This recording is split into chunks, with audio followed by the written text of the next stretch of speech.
Minister, Dawn, speakers, guests, and everyone here, a very good morning to you. I'd like to welcome you to the Design Education Summit this year. I want to say something, and you see the thumbs up on the screen, right? I found out that the tickets of this summit were sold out in the first week of October, which means almost all of you are early birds. So congratulations for being here.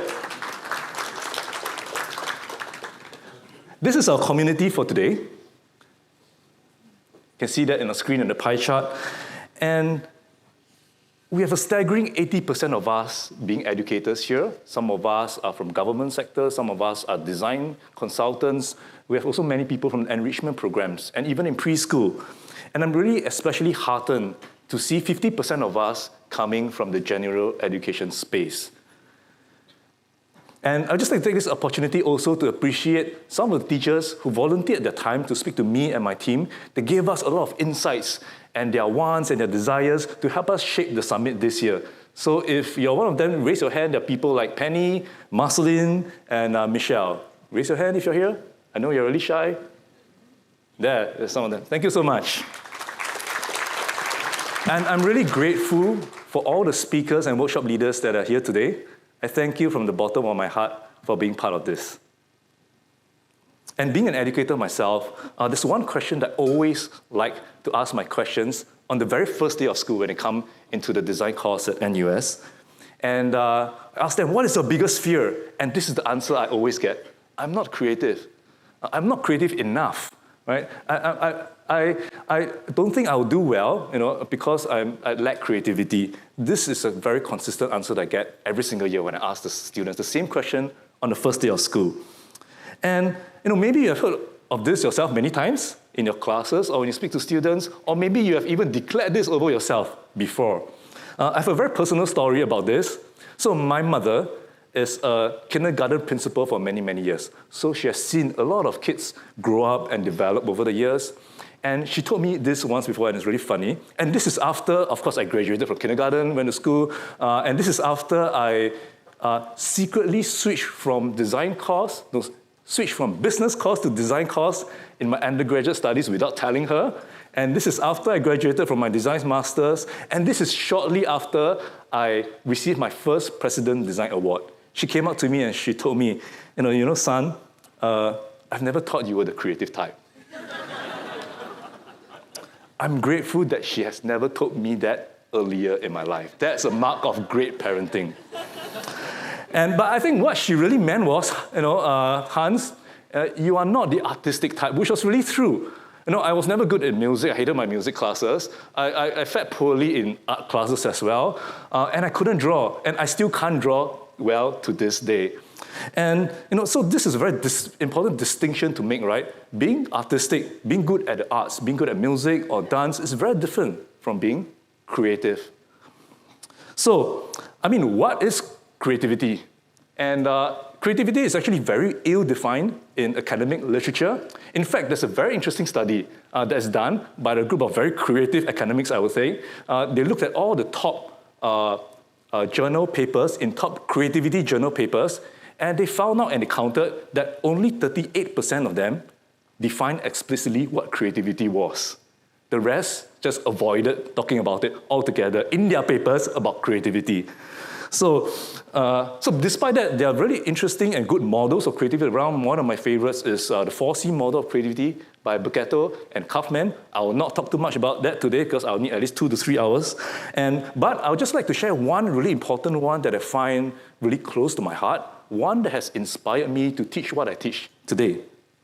And that is by Sir Ken Robinson, the late Sir Ken Robinson, and he asserts in one of his books that creativity is simply applied imagination.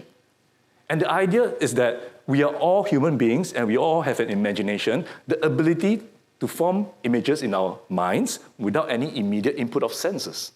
So if you're able to do that and you apply that in the real world, you apply that to an action, you are actually doing a creative act. So the interesting thing is that Ken Robinson also made a really interesting distinction about one's imagination. You have imaginal thoughts and you have imaginative thoughts. So instead of explaining to you this distinction, right, I would like to do an experiment with everyone here today. I've done this many, many times, but this is the first time I'm going to do it with about 500 people in a single room. Okay, so you need to listen to my instructions very, very clearly. All you need to do is to just follow my instructions and what I said. All right, ready? Okay, so first, I'd like all of you to close your eyes. Close your eyes. I can see you from stage. So close your eyes. So anyone who's not cooperative today in the curator's address needs to see me after class. So next, I'm going to ask you to imagine something, okay? And once you imagine that thing that I ask you to, you form the image in your mind, shoot your hand up, raise your hand, and keep your hand raised so that I know everyone is complete, okay?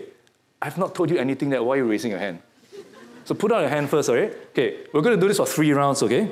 Okay, round 1, okay, with your eyes closed, I want you to imagine an elephant in a zoo. An elephant in a zoo, okay, I've seen many hands shooting up. An elephant in a zoo, okay, almost 100%. All right, hands down. That's very fast. Indeed, teachers. Round 2, eyes still closed, okay, eyes still closed, round 2. I want you to imagine an elephant, listen carefully, an elephant with mini ears covered with shiny black scales, swimming in tomato soup. Okay, I'm going to repeat that. Oh, I have some hands up. An elephant with mini ears covered with shiny black scales, swimming in tomato soup. We are taking a little bit more time, which is perfectly fine. Keep your hands up. Once you raise your hand. Okay, wow. Almost everyone has their hands up. Please put down your hands. Okay, round 3, last round. Ready? I want you to imagine a Mitusof sitting beside you. A Mitusof sitting beside you. You might not have heard of what a Mitusof is, so I'd like you to create one in your mind and imagine it sitting beside you. Wow, I have a few hands up already. A Mitusof sitting right beside you. Okay, I'm going to give just a few more seconds to some of you who are creating that mental image in your mind. We have most of the hands up already. That's amazing. Okay, a Mitusof sitting beside you. Please put down your hands. Okay, you may open your eyes. Thank you so much for playing with me. Essentially, what you experienced was your range of imagination. We went from imaginal thoughts to imaginative thoughts. So when I ask you to imagine an elephant at a zoo, it's something you've seen before. So essentially what you did in the first round was to create the image of the elephant in the zoo in your mind, record from real experiences. And slowly we went in round 2 for you to start activating your imaginative thoughts. So an elephant that you imagine in round 2 was really unnatural, right? You've never seen it before. But of course, you're giving some clues that you're quite familiar with, and you had to compose the elephant in your mind with no direct experience. I don't think you've ever seen an elephant like that. By the way, usually tomato soup is quite opaque. If you could see an elephant swim around, it's quite interesting.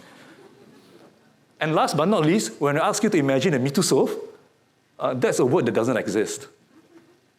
And you were able to create something in your mind with no direct experience to the word, and to no direct experience to the meaning of the word, and that is really powerful, right? You dug deep into your imaginative thoughts. And for me, that is really interesting because a question for me as an educator is how can we help people move more easily from imaginal thoughts to imaginative thoughts? And in fact, right now, Mitusof exists, and it exists in all your minds. And we have 500 different unique versions of it. So you can share your version with your peers, or the people sitting around your table later on. So for me, today, as you experience this Design Summit, I challenge you to move from imaginal thoughts to imaginative thoughts. So as you take in information throughout the day, make it meaningful for yourself, and think about how do you create new opportunities for yourself and new opportunities for the people you represent. And I think that's a really important thing to do. And so for today, although the topics we're exploring might not address creativity like straight on, but you're going to see and appreciate how creativity runs through design as a bridge. We're going to explore design literacy, as an important competency that everyone could learn, and how can we build bridges through design to learn creativity. We will also look at human ingenuity in this age of ambiguity, and this age of new machine learning and AI technologies. And last but not least, we are also going to explore how we're going to empower the new generation of young learners as positive change makers that can solve real-world problems no matter how young they are. So age is not a prerequisite. I lead the design thinking module and course at NUS, and I would also like to take this opportunity to appreciate the team with me today. They are volunteering today as facilitation assistants. You can identify them with the text as facilitators. I think all of them are somewhere there, if I'm not wrong. And in NUS, we teach design thinking to almost 4,000 students in this course, to a wide range of disciplines across the university.